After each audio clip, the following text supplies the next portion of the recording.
안녕하세요. 군산대학교 선배가 들려주는 물류인의 하루일과 택배편을 진행하게 된 김범석이라고 합니다. 오늘 강의는 이런 순서대로 진행될 거고요. 제가 근무하는 택배에 관련된 내용과 이제 취준생들을 위해서 물류에 대한 어느 컨셉을 잡고 가면 좋을까라는 시사점, 그리고 후배님들이 주신 여러 가지 질문 사항들을 대답을 해드리는 자리를 만들 거예요. 그래서 첫 번째부터 시작을 해보겠습니다. 왜 택배인가? 라고 많이들 물어보세요.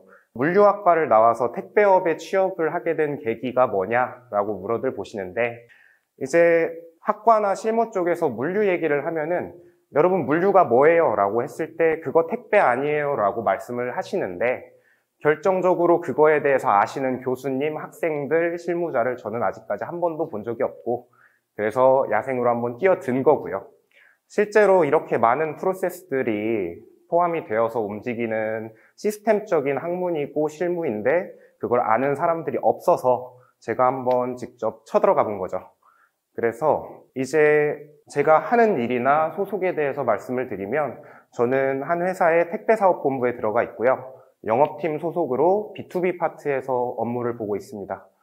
택배 회사에서 주로 하는 업무는 이제 택배나 임대차 물류, 3PL 물류를 지원하는데요. 이제 제가 맡고 있는 택배는 여러분들이 생각하시는 B2C 택배가 아니라 보통 B2B 택배라고 부르는 것들인데 되게 생소하실 거예요. 간단하게만 설명을 드리면 B2B 택배라는 건 기업이 본인의 사업장에 보내는 택배. 쉽게 말하면 큰 박스들 매장으로 보내는 거. 근데 이제 저희 한국 땅에 있는 택배사들이 B2B 택배를 하는데 보통 의류에 많이 치중을 했어요. 백화점 아울렛 등의 매장에 상품을 납품하는 택배라고 이해를 해주시면 됩니다. 상대적으로 B2C 택배는 개인 고객 택배인데 그런 택배보다 무겁고 크고 비싸고 시간을 준수해야 되는 특징이 있어요. 그리고 임대차 관련된 물류 창고 관리, 근무지가 덕평이라서 이제 덕평 창고 관리도 하고 저희 센터 관리들을 여러 맡고 있습니다. 그리고 마지막으로 3PL 같은 경우에는 이출고 관리, 보관, 상품 이런 거 학과에서 많이 배우시잖아요. 결과적으로 도급 관리까지 이어지는 업무를 보고 있습니다. 거기에 포함돼서 이제 업무 범위라고 했을 땐 영업과 운영과 전산을 항상 같이 생각을 하셔야 돼요. 물류에 가실 때는. 그래서 영업적으로 새로운 업체를 발굴해서 물량을 따오는 거, 그리고 실질적으로 집배달을 하시는 대리점 지원을 해드리는 업무, 매출 이익 관리, 그리고 집배송 CS 관리 이런 부분들을 아울러서 일을 하고 있습니다. 뒤에서 상세하게 더 설명을 드릴게요. 그래서 오늘 주제가 결국은 하루 일과 선배들이 어떻게 일을 하고 있는가에 대한 질문이었는데 저 같은 경우에는 아까 B2B 택배라고 말씀을 드렸잖아요. 그래서 저는 반복성, 루틴한 업무보다 프로젝트성 업무를 되게 많이 맡고 있어요. 연차 대비 프로젝트에 참여를 해본 경력도 꽤 있는 편이고요. 저기 써 있는 것처럼 영업적으로는 신규 거래선 발굴. 근데 이제 업체를 관리한다는 게 대학생 입장에서는 되게 생소할 수가 있잖아요. 그런 과정을 거칠 때 업체를 컨택하고 미팅을 나가고 그리고 서비스 제안서를 배포하고 뭔가 제안을 한다는 거는 그 프로세스에 대해서 확실하게 알고 있어야만 가능한 거거든요. 그래서 영업이 어려운 거라고 생각을 해요. 그리고 영업 타겟 정리, 거래처 코드 관리, 매출 계산서 관리, 보증보험 관리 이렇게 되게 대학생 때는 와닿지는 않는 그런 뭔가 한 가지 업무만 할 거라고 생각을 하고 직장을 갔는데 이제 굉장히 넓은 범위에서 일을 하게 되는 게 물류업의 특징이 아닐까라고 생각이 듭니다. 그리고 B2B 대리점 지원하는 게 하루에 카톡방이 한 200명 정도 들어와 있는 방에서 요청사항 들어오는 것들을 시간 단위로 처리를 해준다거나 그런 업무, 그리고 매출 이익 관리, 제가 영업팀 소속이라고 했죠. 그래서 매출이나 영업이익을 관리를 하고요. 그 작업을 할 거면 저희 물류 회사에서 운영을 하는 쉽게 말하면 택배 쪽의 원가 구조를 또 알아야 되고요. 여러 가지 복잡한 상황들이 발생하는데 결론은 공부를 되게 많이 하셔야 됩니다.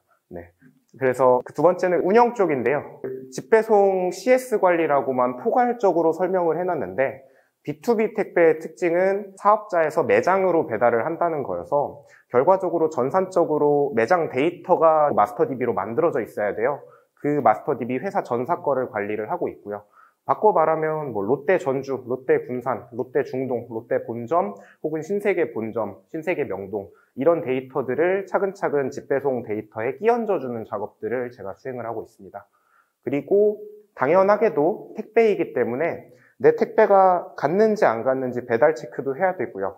그리고 일반 B2C 택배는 통상 이제 어느 택배 회사든 다음날 배달이 됐는가를 판단을 하는데 B2B 택배는 정시에 배달이 되었는가, 백화점 아울렛은 10시까지 배달이 됐는가, 이길 배달은 당연한 거고 이제 정시 배달이 되었는가를 판단을 해야 됩니다. 그런 부분 관리해주고 있고요. 택배사들의 과업 중 하나로 수기송장 사용을 안 하게 하는 과업이 있는데 그런 것들을 통제하는 역할도 수행을 하고 있고요. 마지막으로 전산 부분에는 대리점 혹은 기사님 혹은 본사에서 사용하는 전산이 사용자가 편리해야 된다는 특징이 있어서 컴퓨터, 웹상의 프로그램과 SP, 그러니까 저희 앱 관련된 거 그런 부분을 디자인하고 설계하고 더 편하게 쓰실 수 있도록 만들어주는 역할도 수행을 하고 있습니다.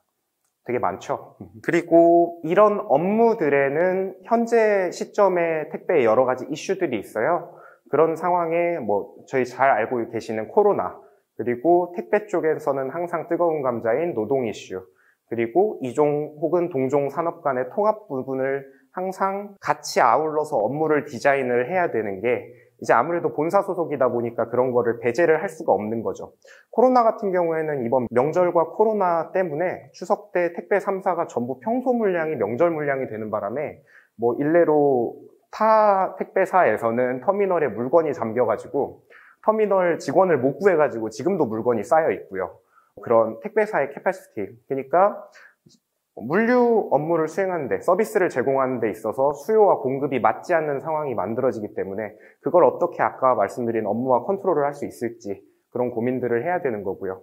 노동 이슈 요즘 많이들 올라옵니다. 실제로 코비드 때 설명을 드린 캐파시티가 안 맞다 보니까 이제 물리적으로 사람들이 배송을 하는 건데 그 부분에 대한 컨트롤을 어떻게 해야 되느냐, 정부가 해야 되느냐 혹은 기업이 해야 되느냐 아니면 기사님들이 대리점에서 체크를 해야 될 문제냐, 이런 부분, 그리고 당연히 기업이기 때문에 수수료에 대한 고찰을 해야 되고요.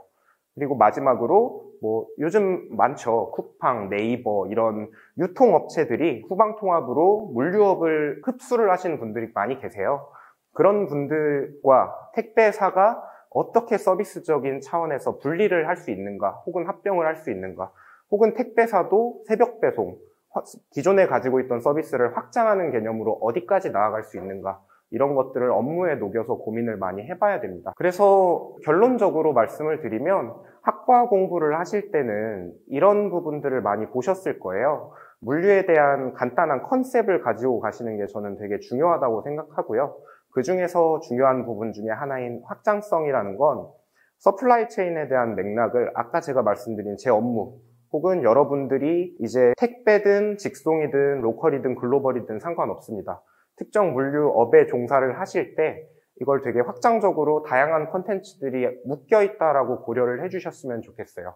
서비스 제공자 측면에서 로컬인지 글로벌인지 들어갈 건지 안 갈 건지, 혹은 받는 사람이 개인 고객인지 기업 고객인지, 이걸 수행하는 주체가 누구인지에 따라서 여러분들의 업무 수행 능력이 천차만별로 달라질 수가 있기 때문에 물류는 확장성이다라고 저는 정의를 드리고 싶어요. 그리고 두 번째는 물류는 데이터라고 저는 생각을 해요. 결과적으로 물류가 물리적인 뭔가 물건을 소비자한테 제공을 해주는 서비스인데 이게 데이터와 같이 흘러가는 거고, 근데 예를 들어서 여러분들이 택배를 시켜서 송장 번호가 나왔어요.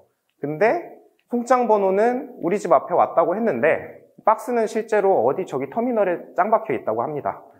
혹은 이제 물건은 출하가 안 됐다고 하는데 박스는 우리 집 앞에 왔어요. 여러분들은 이런 프로세스를 디자인하는 설계자가 되시면 안 되는 거기 때문에 물류는 데이터다라고 표현을 하고요. 이 물리적인 흐름이 제일 중요하고 우리가 데이터라고 부르는 저 요소를 동시에 움직일 수 있게 만들어주는 게 물류 프로세스 설계자의 역할이라고 생각을 해요. 그래서 제 강의는 여기까지고요. 그리고 프리톡 시간을 가져보기로 했는데 이 부분은 이예린 선배님과 함께 대담 시간에 다시 나눠보도록 하겠습니다. 이상으로 택배편 발표를 마치도록 하겠습니다. 감사합니다.